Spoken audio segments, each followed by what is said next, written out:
warahmatullahi wabarakatuh.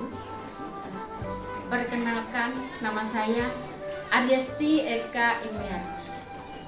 Saya adalah Kepala Sekolah SDN Sumberjeruk 02, Kecamatan Kalisat, Kabupaten Jember, Provinsi Jawa Timur. Saya adalah atasan langsung atau kepala sekolah atas nama Eka Alsetia Dinawati SPD, dan beliaunya adalah CGP atau calon guru penggerak angkatan tersebut. Terima kasih. Wassalamualaikum warahmatullahi wabarakatuh. Assalamualaikum warahmatullahi wabarakatuh. Waalaikumsalam warahmatullahi wabarakatuh. Mohon maaf mengganggu waktu Ibu sebentar.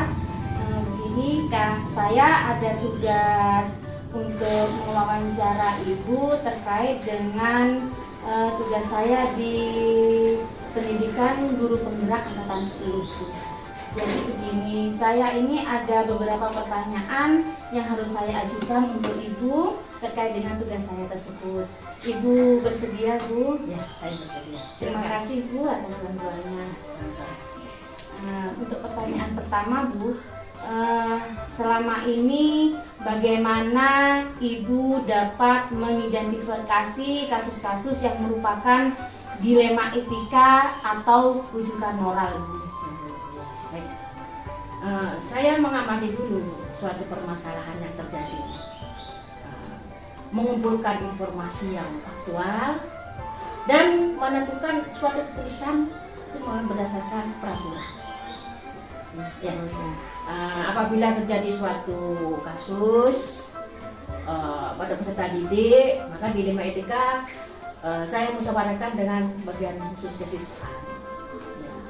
Dan apabila pada peserta tenaga pendidik, nah itu saya konsultasi dengan dewan guru dan stakeholder yang ada, kemudian dengan komite, juga tidak ketinggalan harus dengan pengawas, ya, selaku atasan kepala sekolah. Iya. Ya.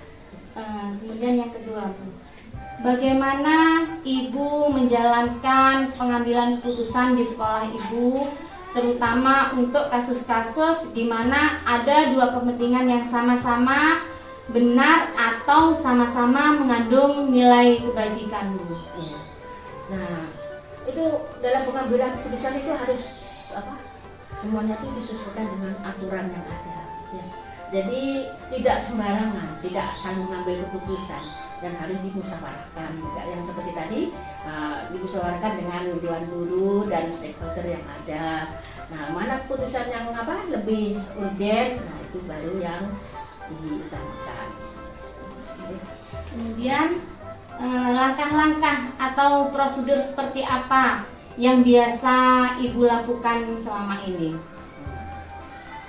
Prosedurnya itu ya saya amati dulu di lapangan apa saja kejadiannya. Nah itu nanti saya bisa tanya ke lingkungan yang terjadi apa masalahnya, permasalahannya, memastikan bahwa keputusan yang nanti yang akan diambil itu benar-benar sesuai dengan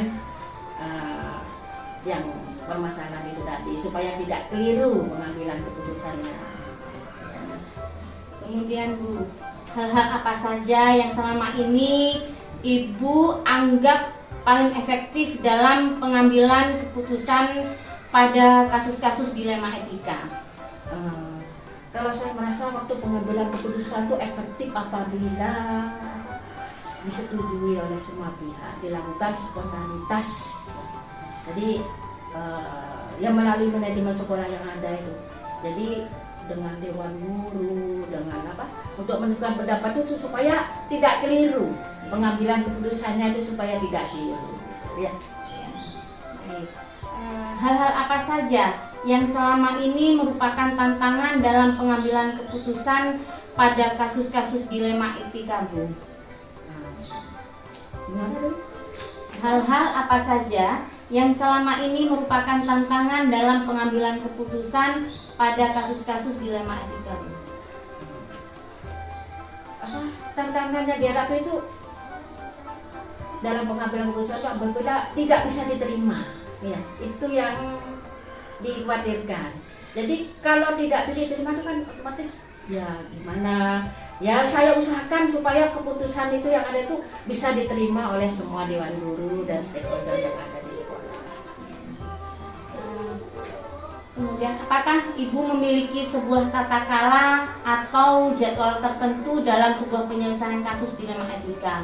Kemudian apakah Ibu langsung menyelesaikan di tempat atau memiliki sebuah jadwal untuk menyelesaikannya, Bu? Kemudian itu bentuk atau prosedur seperti apa yang bisa Ibu jalankan? Kalau tata cara itu tidak ada, itu secara spontanitas. Ya. Jadi ya kalau ada masalah ya langsung sudah ditangani, tidak ada harus begini-gini, itu spontanitas itu ya. Jadi biar cepat selesai. Ya. Kemudian adakah seseorang atau faktor-faktor apa yang selama ini mempermudah atau membantu Ibu dalam pengambilan keputusan dalam kasus-kasus dilema etika? Ya, faktor-faktor itu tentunya ya semua pihak, ya tidak hanya kepala sekolah, ya. Jadi semua pihak faktor-faktor itu. Ya kita di dewan guru beserta stakeholder yang ada, komite, juga, ya. Dan pengawas juga ya, jangan dilupakan ya.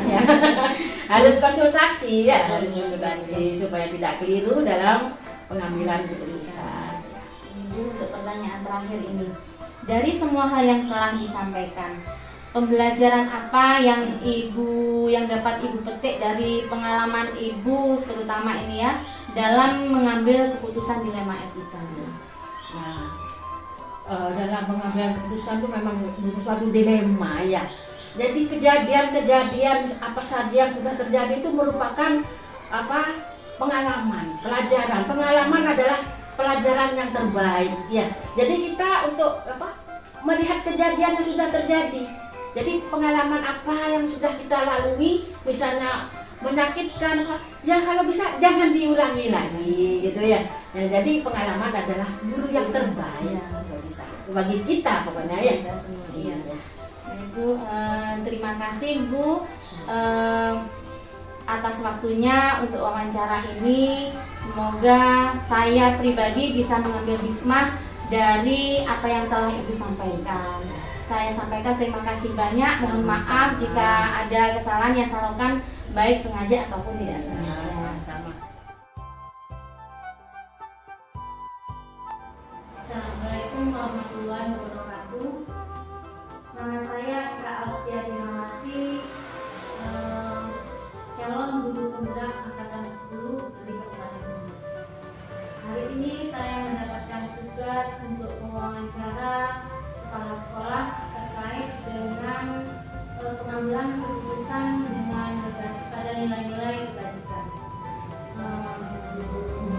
Perkenalkan, ini Bapak Rudi Bastian dari SD Kalong 1 yang akan menjadi objek dari wawancara saya ini. Lalu Pak Rudi memperkenalkan diri. Nama saya Rudi Bastian.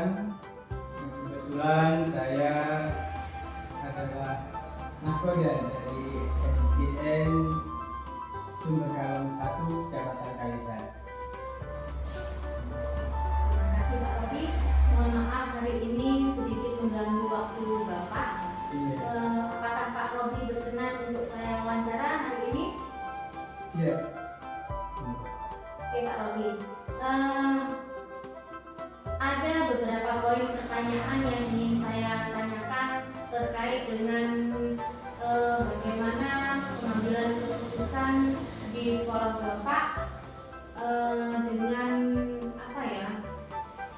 contoh mungkin ada beberapa kasus dengan cara pengambilan keputusan berbasis nilai-nilai kebajikan yang ada di sekolah Bapak.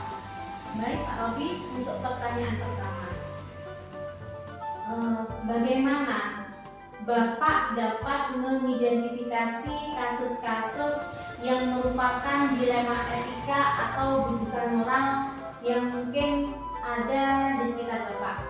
Kita tahu bukan bahwa di sebuah lembaga sedikit banyak pasti adalah kasus-kasus semacam itu, Bapak. Terima kasih Mbak. Kalau untuk kasus-kasus yang berupa dilema etika, saya kira itu di setiap lembaga, di setiap sekolah itu pasti ada.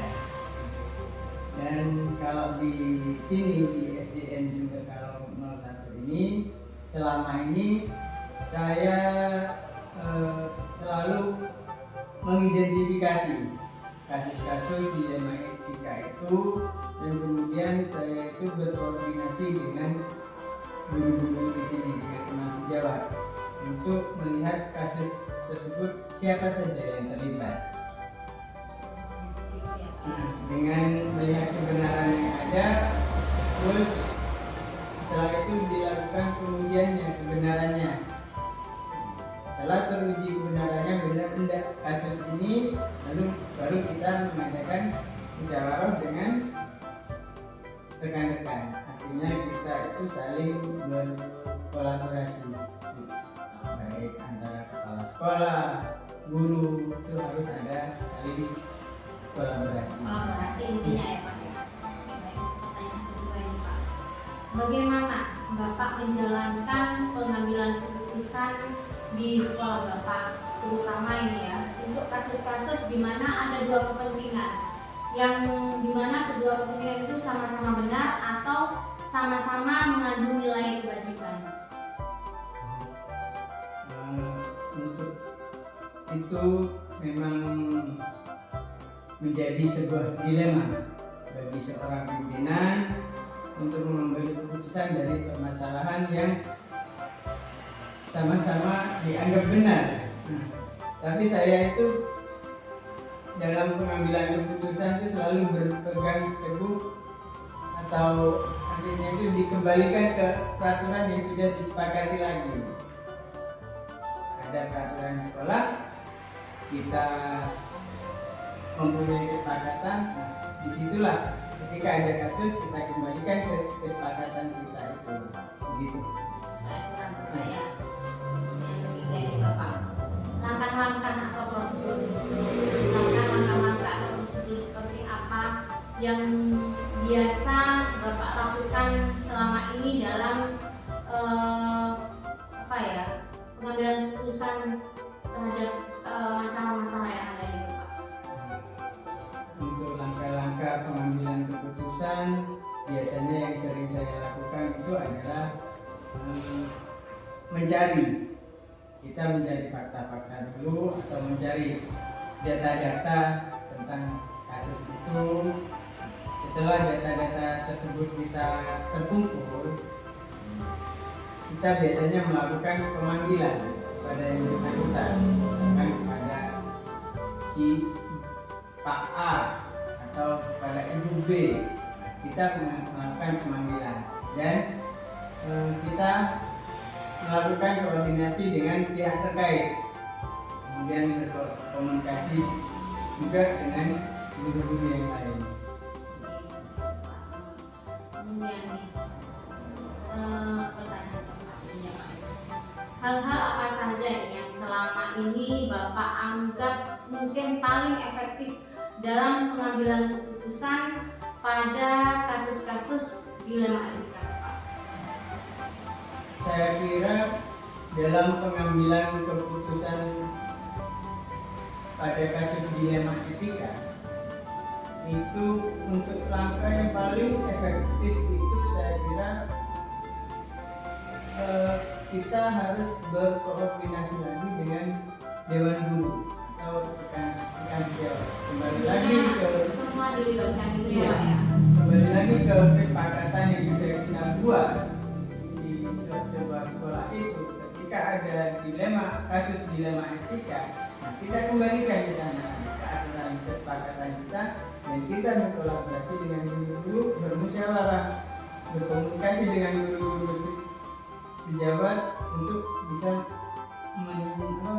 mencapai kesepakatan yang bisa mereka pahami atau bisa kita sepakati. Mencari jalan terbaik, iya, ya Pak ya. Oke. Hal-hal apa nih yang selama ini merupakan tantangan? Ini setiap kali ada keunikan atau masalah atau kasus di sekolah kan pasti banyak tantangannya nih iya, Pak ya. Kemudian tantangan dalam pengambilan keputusan pada kasus-kasus dilema etika itu Pak, bagaimana Pak?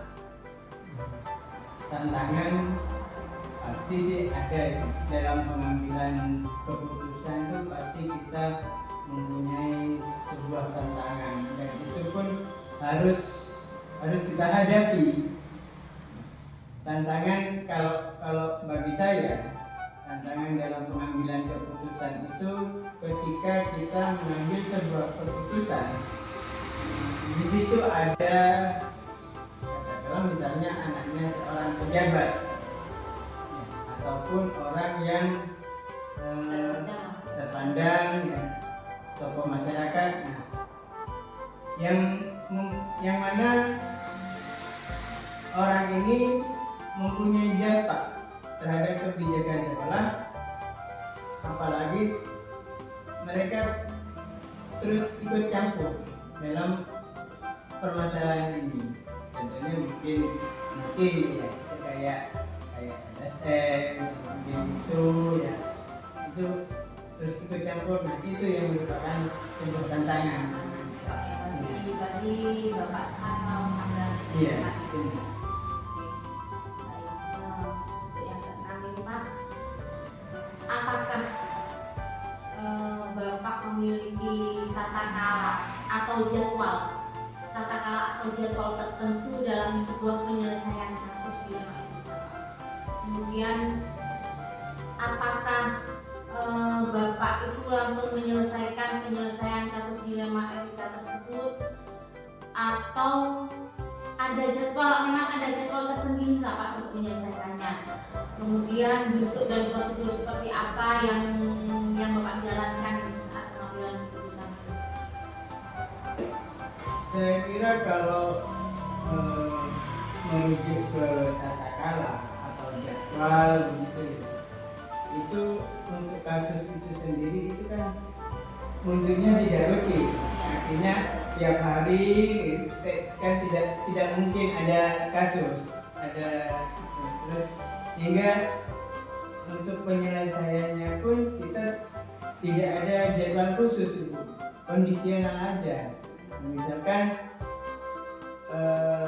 hari ini ada kasus yang ringan begitu ya, yang tidak membutuhkan kita harus mencari fakta atau data, nah, itu kita bisa selesaikan di tempat.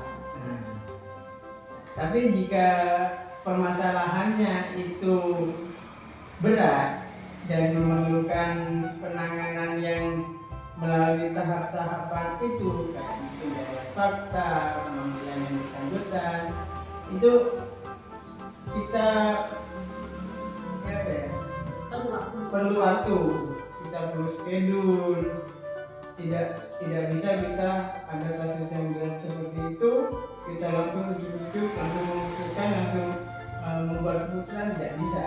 Saya harus melalui tahapan-tahapan seperti mencari fakta, pemanggilan yang bersangkutan, terus berkoordinasi dengan para guru dan pihak terkait. Gitu. Jadi untuk jadwalnya kondisional. Iya. Kemudian Pak, adakah seseorang atau faktor apa yang selama ini mempermudah atau membantu Bapak dalam pengambilan keputusan dalam kasus dilema etika? Mungkin ada ya Pak, seseorang yang memberikan gugatan atau faktor tertentu yang mungkin bisa mempermudah dalam penyelesaian kasus dilema etika di sekolah Bapak. Kalau untuk faktor, sebenarnya sih saya itu lebih cenderung kepada teman-teman atau rekan sejawat saya. Di sini saya itu artinya berkolaborasi dengan mereka untuk pengambilan keputusan ini. Saya selalu mengembalikan kepada forum.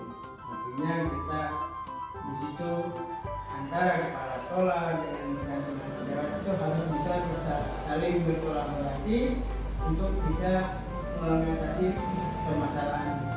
Jadi tidak ada kata seseorang ataupun faktor-faktor yang backup, tidak ada. Jadi intinya di sekolah saya itu kolaborasi, kebersamaan, itu intinya. Intinya dalam kolaborasi mungkin begini Pak, dari semua hal yang telah disampaikan, pembelajaran apa nih yang bisa Bapak petik dari pengalaman Bapak dalam mengambil keputusan dilema etika Pak, yang mungkin ini juga akan bermanfaat bagi saya ini Pak ya. Pengalaman yang bisa kami petik dalam hal pengambilan keputusan di sini yaitu